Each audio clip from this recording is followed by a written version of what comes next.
Tasty travel मध्ये आपलं स्वागत आहे। आज आपण बघणार आहोत झणझणीत झटपट अंडा करी। त्यासाठी लागणार आहे महत्त्वाची सामग्री म्हणजे बॉईल अंडे। मी घेतला आहे माझ्या फॅमिलीच्या हिशोबाने, तुम्ही तुमच्या फॅमिलीच्या हिशोबाने घेऊ शकतात। आता मी ठेवली आहे कढई, त्यात मी टाकले आहे 2 चम्मचच्या हिशोबाने ऑलिव्ह ऑइल। आता मी टाकलेले आहे चिरलेले कांदे, चिरलेले टमाटे।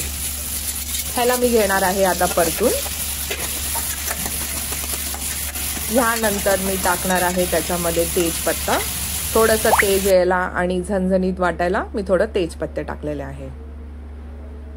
तेजपत्ता झाल्यानंतर आपल्याला थोडं अजून परतून घ्यायचं आहे। ह्यापैकी थोडा कांदा आपला ब्राऊन कलरचा झाला पाहिजे। त्यानंतर मी टाकलं आहे हिरव्या मसाल्याचं वाटण। हे आम्ही घरी बनवले आहे।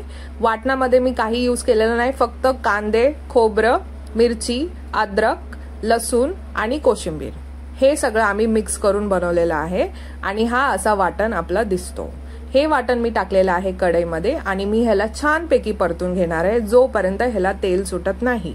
तर तुम्ही बघू शकतात आपला वाटण आता कमीत कमी 2 मिनिटं तरी लागेल ह्याला प्रॉपर ऑइल सुटायला।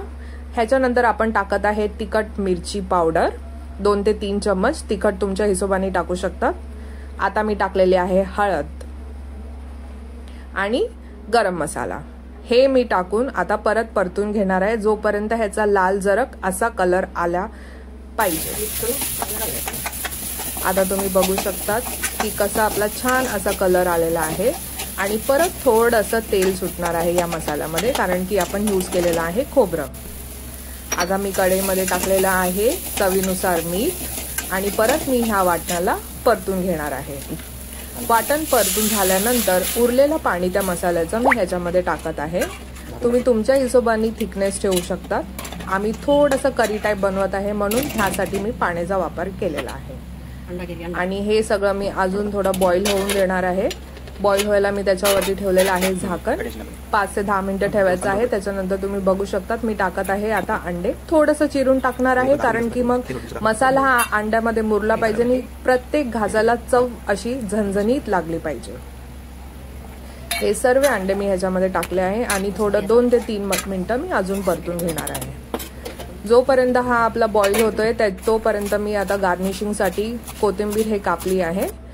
परत मी आता हे गार्निशिंग वाली कोथिंबीर त्याच्यावर टाकत आहे आणि परतून घेणार आहे।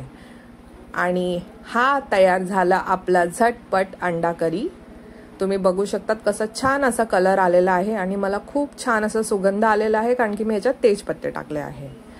एक 5 ते 10 मिनिटांनी तुम्हाला असा कलर आणि असा स्वाद बघायला भेटणार आहे। तुम्हाला कशी वाटली आमची अंडा करी हे नक्कीच आम्हाला सांगा।